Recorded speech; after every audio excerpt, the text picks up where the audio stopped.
Hello, everybody. Eric here with something a little different. I watch a lot of stuff on YouTube, a lot of board game videos. One of the channels I watch a little bit, it's not one of my favorite, is Board Game Co. with Alex. And he recently did a video of his top 10 favorite things outside of board games. And this ranged from coffee to his VR system. I don't remember which one it was. And I thought, well, this is an interesting idea. I don't have 10 things outside of books that I could make a list of. Basically, it would be comic books, board games, Mountain Dew, sleep. That might be it. I don't know. Movies.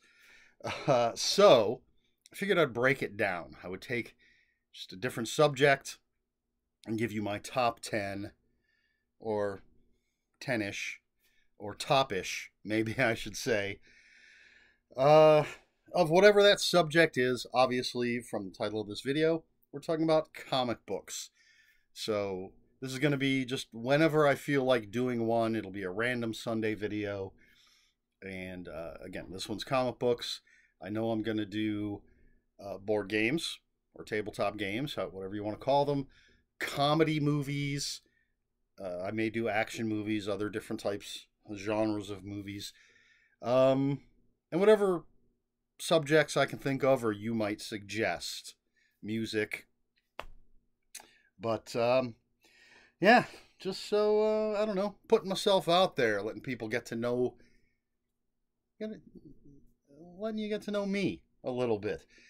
Now, so top 10 comics. I left the title kind of vague because this isn't like my 10 favorite comic book characters necessarily.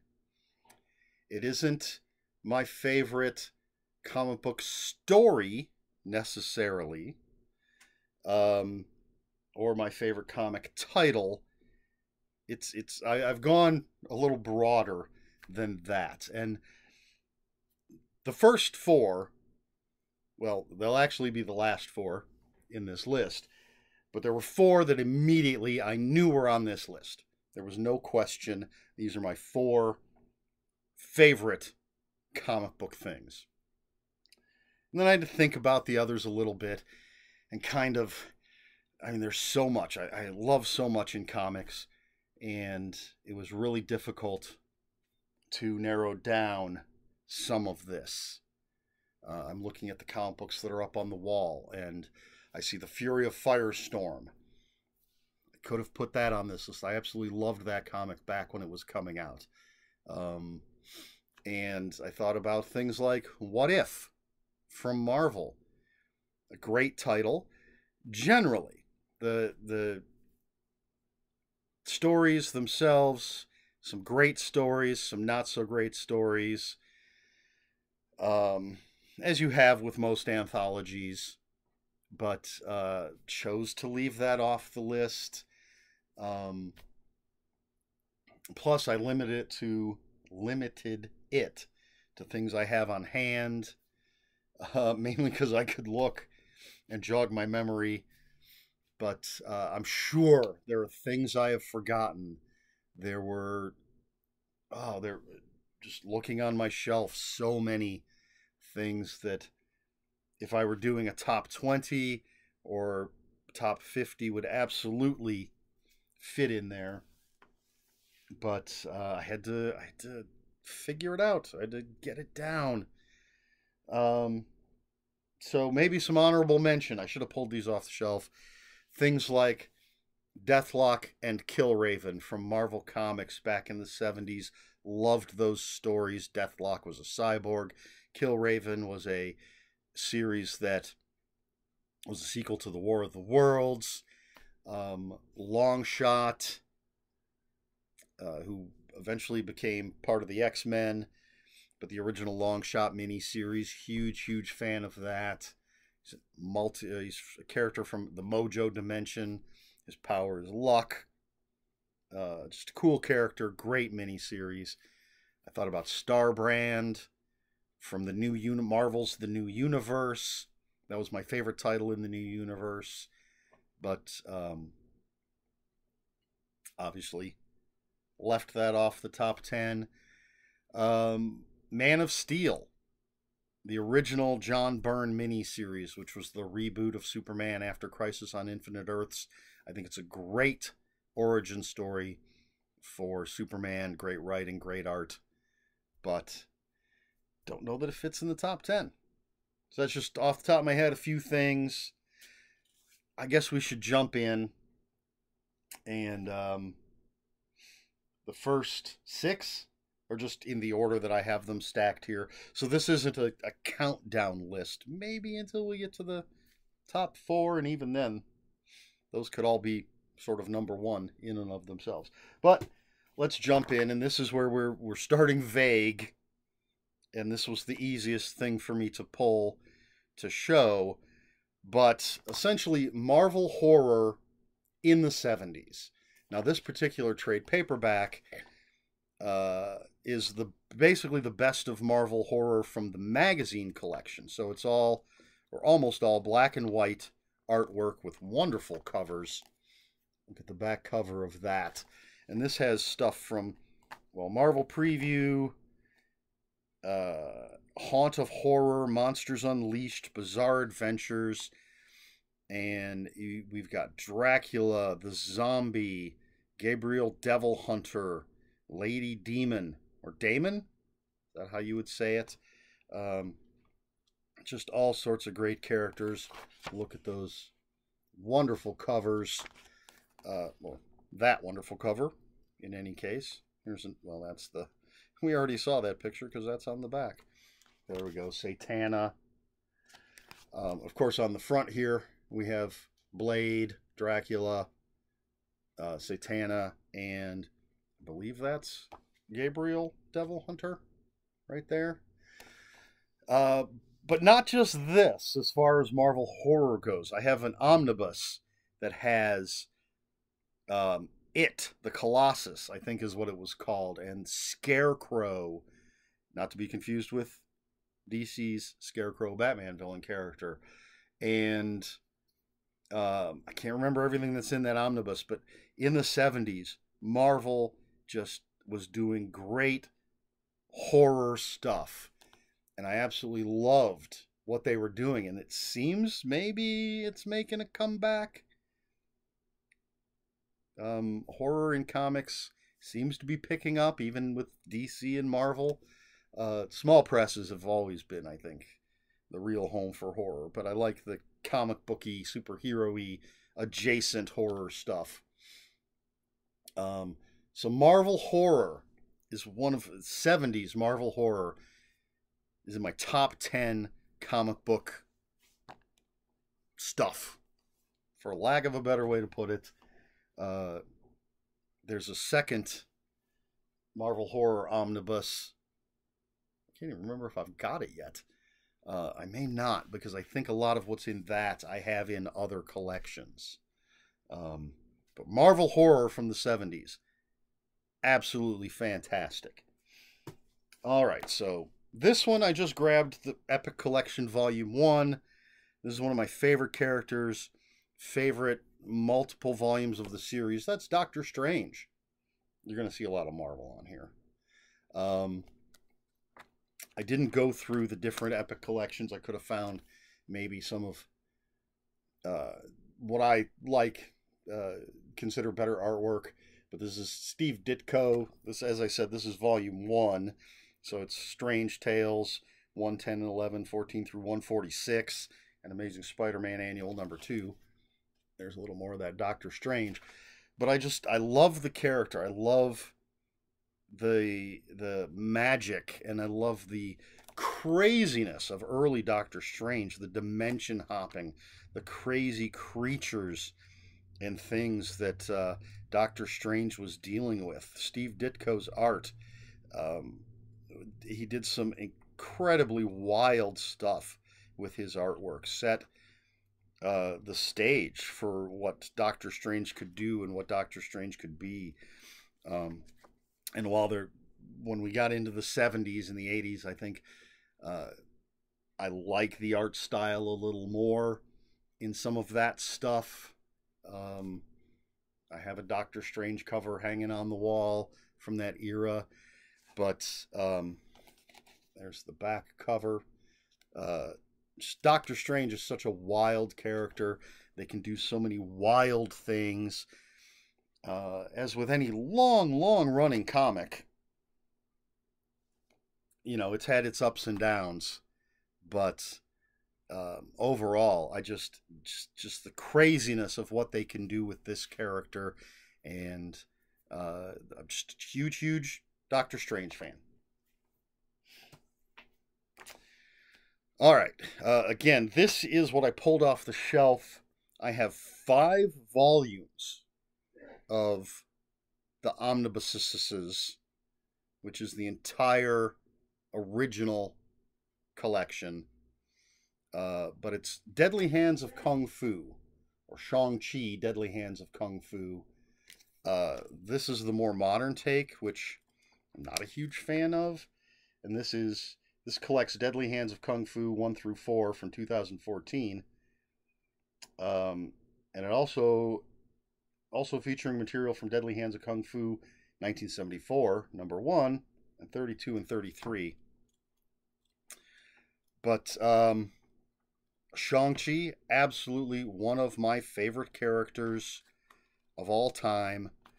I had I'm sorry. See, I've already screwed up.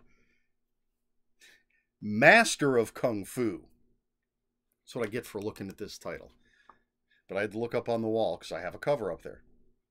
Master of Kung Fu is the book that I'm talking about.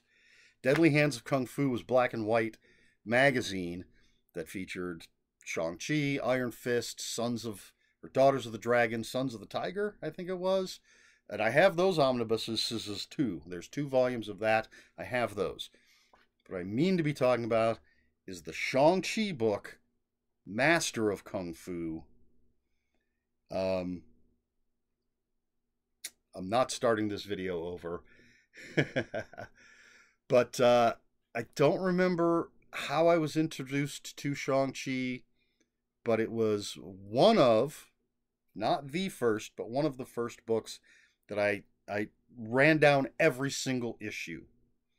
I loved the character. I loved the supporting characters.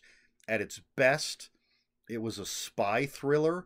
It was still in the world of superheroes and everything, but with Clive Reston and Sir Dennis Nayland Smith and all of the other supporting characters.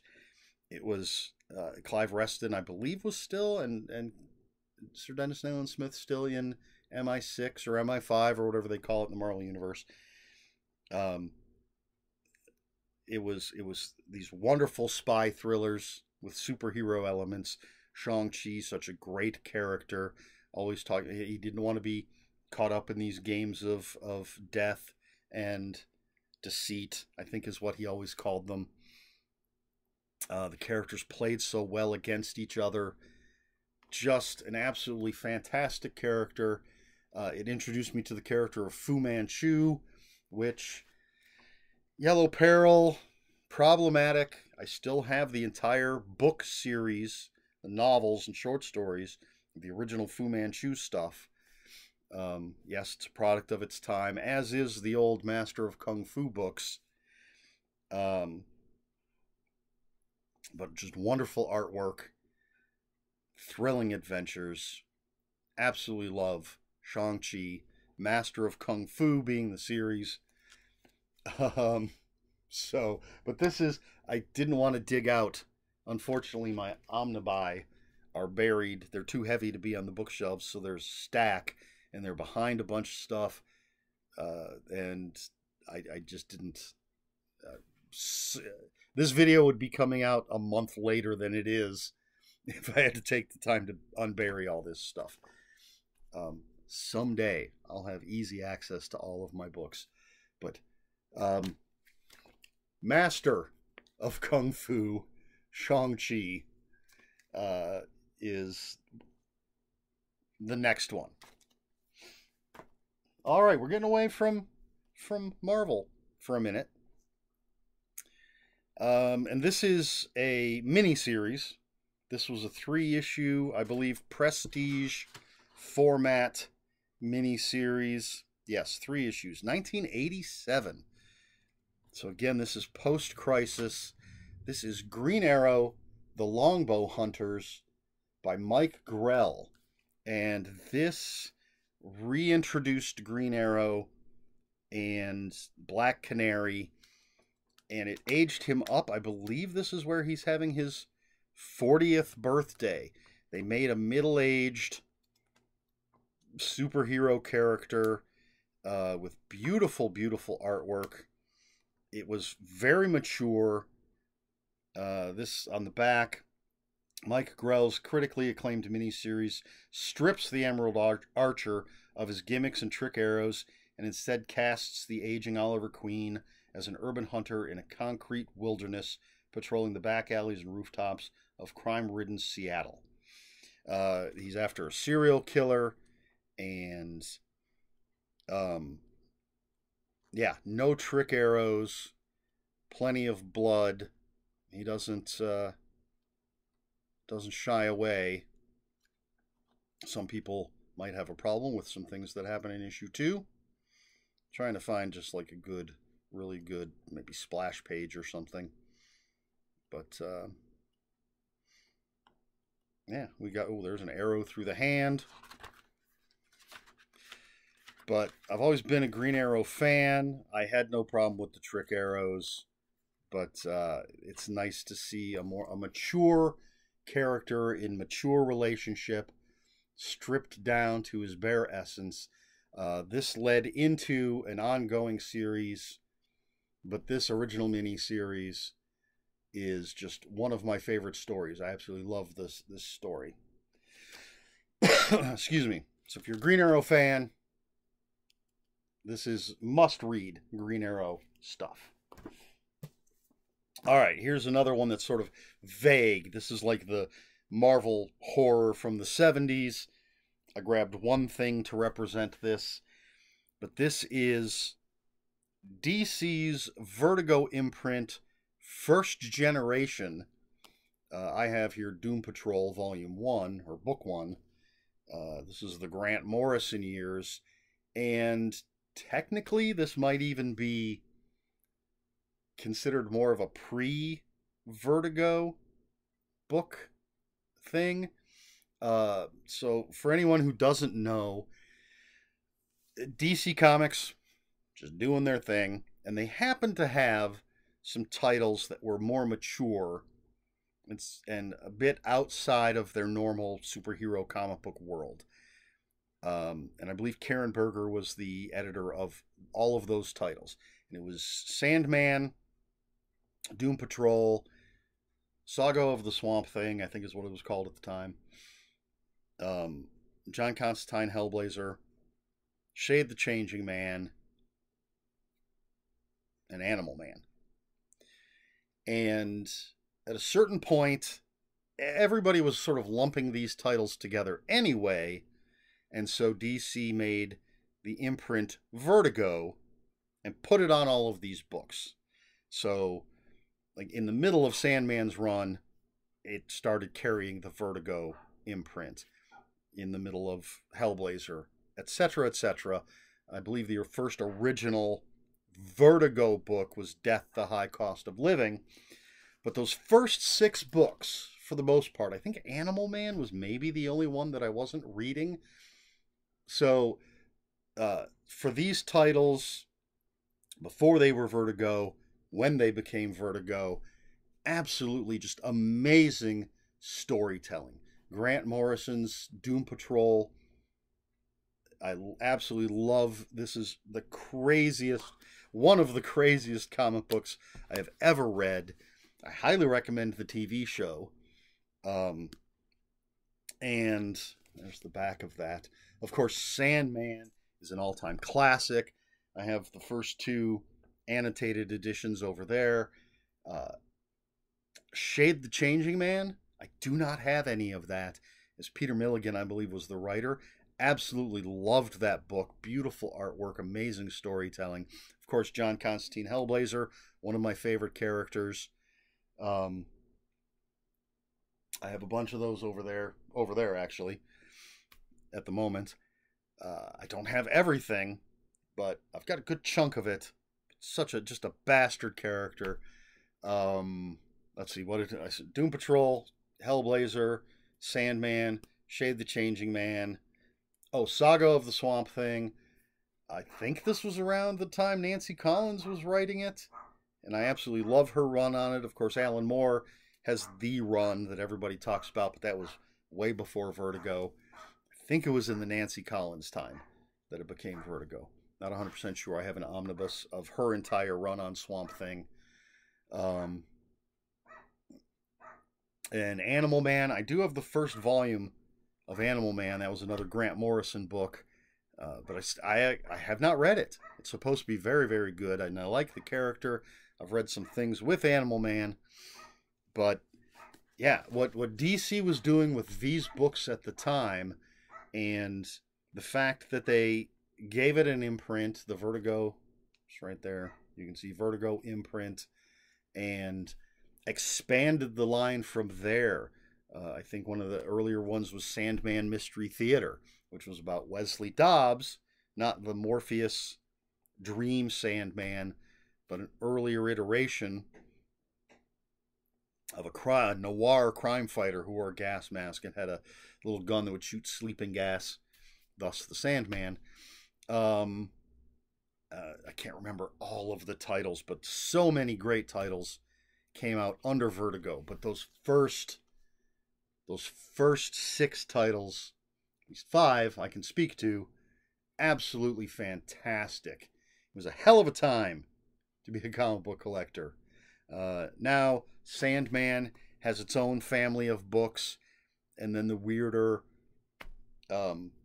tales from DC are either going to be under their Black Label, which is basically just out of continuity stories of their regular characters. There's a bunch of Batman and Suicide Squad and Constantine and that. And then they do have their horror line, which they haven't done a lot with lately. It seemed to be going strong for a year or so. But DC's Vertigo First Class, essentially. Great stuff. I absolutely loved it. All right. And then this one, this is weird that this is what I'm showing you. But The Savage Sword of Conan. Now, this is a collected edition. It's volume 1. This is published by Dark Horse Comics, but it's printing the Marvel magazine. So, Savage Sword of Conan was Marvel's black and white magazine of the character Conan. They had the rights. They were doing the color comic book, and then they decided to do a black and white book with just amazing art, amazing stories. I don't think they worried about what was going on in the regular comic book. So this just happens to have Savage Tales of Conan the Barbarian, issues 1 through 5, and the Savage Sword of Conan, issues 1 through 10, originally published by Marvel Comics. It had amazing covers, and I was a huge Conan fan. I was reading the comic book. I have the Epic Collection, the first 5 volumes, I think, of the Conan Epic Collection. But the black and white magazine just stood above the color comic book, in my opinion. Just, as I said, beautiful artwork and fascinating stories. If you enjoy this pulp kind of story, if you're a fan of Conan, this is like the must-have comic book Conan stuff. The property has bounced around. Dark Horse has had it. It went back to Marvel, and now it's with Titan. And they're bringing back Savage Sword of Conan, the monthly, I think it's going to be monthly, black and white magazine. I have it on order with my comic book shop. It hasn't come out yet as of this recording.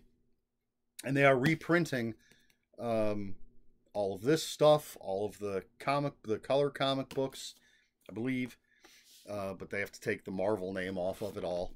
But they're reprinting it in omnibus collections. I can't afford everything, unfortunately, which is why I have this. And yeah, this was absolutely huge fan of Conan, huge fan of the Savage Sword of Conan, black and white magazine. Absolutely great storytelling and beautiful artwork. All right, here we go. Excuse me. These are my top 4 things. These are the things I knew immediately. There was no way they weren't going on this list. So, I'm not even sure what order to do these in, but we'll go with this. Now, what I have in my hands is something I just got less than 2 weeks ago. This is my favorite DC character, my favorite DC comic book, and it's The Question. So what I have here is The Question Omnibus Volume 2. This is the Denny O'Neil run of the character, the run that introduced me to the character. When I was in California in the Air Force, I had sold my entire comic book collection, but I couldn't keep away from the comic book stores. And this new title, The Question, was out. The second issue had just come out, and I bought the first 2, which I still say to this day, it's a good thing that I bought the first 2, because after reading the first issue, if that's all I'd had, I don't think I would have ever read the second one. I thought the character was a complete ass. I didn't find him interesting, but I had the second issue. I might as well read it, and that blew me away, and he just became my favorite DC character. It's Vic Sage, or Charles Victor Saz, a reporter in this iteration. He was created by Steve Ditko for a different comic book company that was eventually bought out by DC. But in this, he's a reporter, and he, at the beginning of the book, is already the Question, and he has this fleshy Play-Doh type stuff in his belt buckle. He can pop it out, he puts it over his face, it blanks out his face, and he hits this button on his belt buckle, and this gas changes the color of his clothing. And so now, as the Question, he can do things that he can't do as a reporter, a legitimate reporter. But in that first issue, he's just a complete ass, and he ends up getting his ass handed to him. And so the second issue starts his transformation into a better person and a more interesting character. A lot of people didn't like the politics that were in the book, but I thought the characters were interesting. For some reason, I've always been fascinated by characters with a blank face. That imagery just haunts my dreams.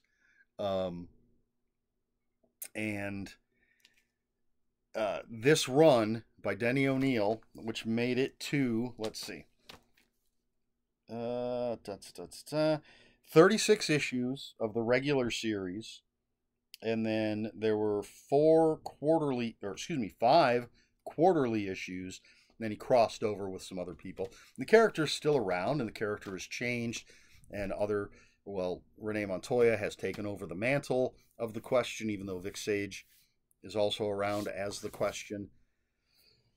But this is one of my favorite runs of a comic book ever. I absolutely love the character. I've said that multiple times in just minutes. If you aren't a fan of superhero stuff, but, maybe want to pick up a comic, see what all the hubbub with comic books is about, The Question is absolutely fantastic. He's in the DC universe. Batman's in here. He does those crossovers. There was a point where each year the Question annual, Green Arrow annual, and Batman annual all crossed over, told a single story.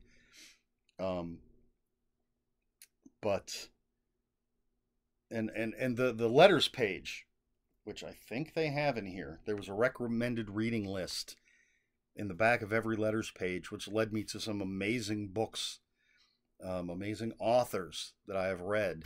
I read the letters page every month. I look up these books and read them. So, the question, my favorite DC character, one of my favorite comic book runs of all time.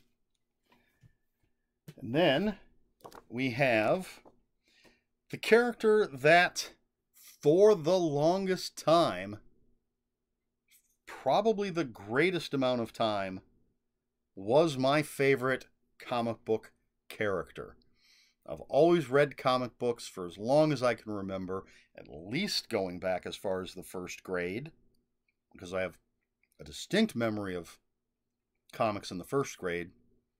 Don't have any distinct memories before that. Excuse me. So I can't say definitively, but at least to the first grade. But when I was in 6th or 7th grade, I was introduced to this character. I was blown away. I started buying everything. And between... they actually appeared originally in a title not their own. And I had a ton of that. And between issues 1 and 200 of their own title, I was only missing 17 issues. I'm talking about Iron Man. This is Epic Collection Volume 6, which actually ends right before my favorite era of the character, which is in the hundreds, the early hundreds. The first issue of Iron Man I ever read was issue 101, and it blew me away. I don't know exactly why, but I think it was just the idea of a dude who's not a super-powered individual. He has no powers, who created this technologically amazing armor and is using it to be a superhero. Just the technology. There's some old-fashioned artwork. This is my favorite iteration of the armor, except minus the nose. You can see the nose on there. But basically, this armor minus the nose is my favorite version. I absolutely loved this character. He originally appeared in Tales of Suspense. I did not have that first issue that he appeared in, but I had many, many of those issues, which would allow me to retire now if I still had them. First appearance of Black Widow, first appearance of Hawkeye, and then in his own comic, you had first appearance of Thanos and Drax and so many great characters. I loved, he was a fallible, well, Marvel, of course, prided itself on having the realistic, fallible characters, but Tony Stark, you know, he had a piece of shrapnel that he was just, the armor was keeping it from getting to his heart and killing him. And so he had been the billionaire playboy. Now the billionaire playboy was more of a persona. He couldn't allow himself to get close to anybody. But also just the technological marvel of the armor, and just great storytelling. Some of it gets a little crazy. Some of it gets very personal. As I said, in the hundreds, that's where you're going to get, you have the Demon in the Bottle storyline, which is about Tony Stark being an alcoholic. And he stops being Iron Man. We're introduced to, I think before that, we're introduced to Justin Hammer, and there's the storyline where Justin Hammer is able to remotely control Iron Man's armor and is messing with his life, which I feel is one of the factors leading to the alcoholism storyline. Just beautiful artwork, fantastic storytelling. Jack of Hearts was introduced to me. I love the character Jack of Hearts, and he was a secondary character, kind of a sidekick. The Scott Lang Ant-Man is, I believe this is where I was introduced to him. He was there. I think he worked security for Stark Industries or Stark International, whatever it was called at the time. Just huge fan of Iron Man back in the day. When I stopped reading comics, for a few years. Of course, I stopped reading Iron Man, and it's not a book that I've picked up since then. I hear the run from last year or the year before is supposed to be really good, and I'd like to pick that up in the trade paperbacks. But yeah, Iron Man, just a fantastic favorite character. Now, there's two more things to go over here. This book, I have always said, is my favorite comic book story of all time. But it's really, I guess, superhero story maybe is the way to put it, because what's coming up next is, well, we'll get to it. But this is absolutely my favorite, we'll say mainstream comic book story of all time, and that is Daredevil Born Again. Frank Miller, Dave Mazzucchelli. Is that how you say his name? And it collects Daredevil 226 through 233. And this is the story of the breakdown and rebirth of a superhero.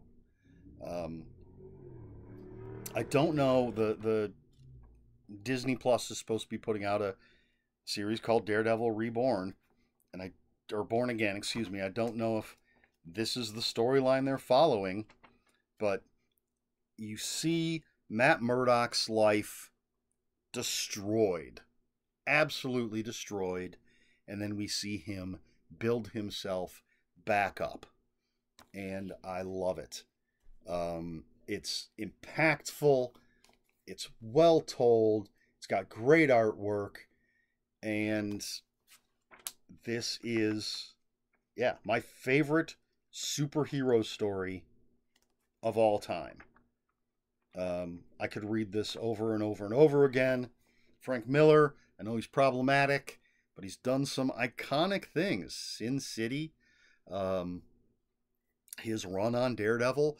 He has a single issue story, I have it in one of my comic book boxes, that is essentially, it's like a Man with No Name Clint Eastwood Western type of story, where Matt Murdock, never named, walks into this small town. He's the stranger with no name, and gets involved in some bad stuff going on, saves the day, and leaves town. Single issue story. Absolutely love it. It's right up there with Daredevil Born Again. And this is back when they didn't make it a big deal. This wasn't its own little mini series. It was just those issues 226 through 233 in the run of Daredevil. But it's fantastic, and I absolutely love it. A story of, again, redemption-ish. I mean, he's not redeeming himself, he's rebuilding himself. Just an amazing story. Now, this is the thing that I say is my favorite comic book of all time, which is why I tried to distinguish it from mainstream superhero thing. And technically, I'm going to show you 6 books, but technically it's the first third that's my favorite comic book of all time. Before I get to it, you might be saying to yourself, where's Watchmen? Where's Dark Knight Returns? Where are these iconic stories? Well, I'll tell you, I like Dark Knight Returns well enough. I'm not a fan of Watchmen. I do feel I should reread it, but wasn't a huge fan the first time I read it. Little note, I've mentioned this many times in different videos. The character of Rorschach from Watchmen, based on The Question. It was originally supposed to be The Question. DC said that Alan Moore couldn't use those Charlton characters. And there is an issue of The Question where Vic Sage buys a copy of Watchmen at the airport and reads it, and then has a dream on the plane where he meets Rorschach. But, so, yes, there are some big storylines that I'm just either haven't read. Batman Court of Owls, one of the most popular storylines, I think. Haven't read it. Haven't read it. Watchmen, not a huge fan. We'll get into that a little more when we're at the end of the video, but here we go. Man, this is going on much, much longer than I expected because I like the sound of my own voice. But this is my favorite comic book of all time, and we'll go with volume 1 here to start. And this is Mage, the Hero Discovered by Matt Wagner. So what I have here, originally, Mage was I believe, 6-issue miniseries. I have the most recent reprints. So we have Mage, the Hero Discovered, Volume 1 and Volume 2, which tells that whole story. And then, eventually, the next part of this trilogy, Mage, the Hero Defined, came out. So we have Volume 1 and Volume 2 of that. And then, not too long ago, quite a while after Part 2, Matt Wagner finally released Part 3, which is Mage, the Hero Denied. So there's the 2 volumes of that one. And it makes a nice 6-volume set. Do it this way. So there's a nice 6-volume set of the entire story, told over decades, but it's the original Mage, the Hero Discovered, that absolutely blew me away when I first read it. I love the artwork, and if you were to read all of these, you can see the progression in Matt Wagner's art style, his growth as an artist.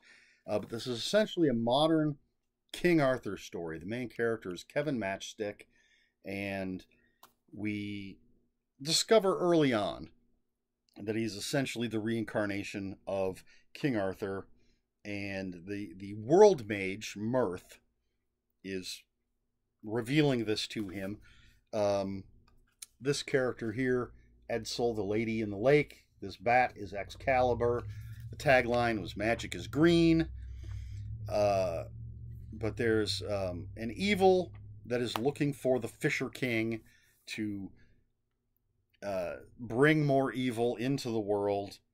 And so Kevin Matchstick discovers that he's a hero and is here to stop that evil.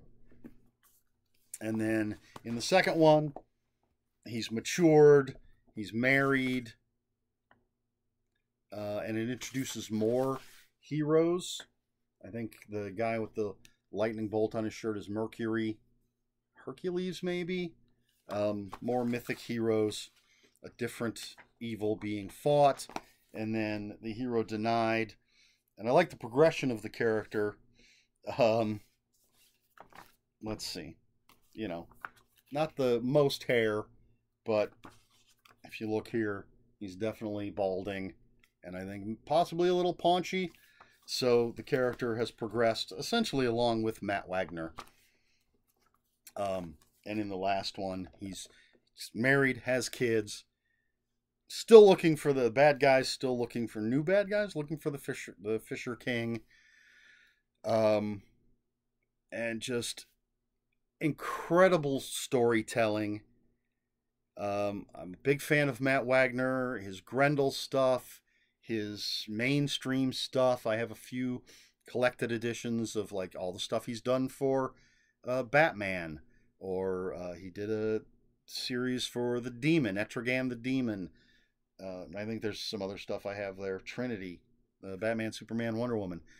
But Mage is where I discovered Matt Wagner, and it rekindled my love for the King Arthur legend.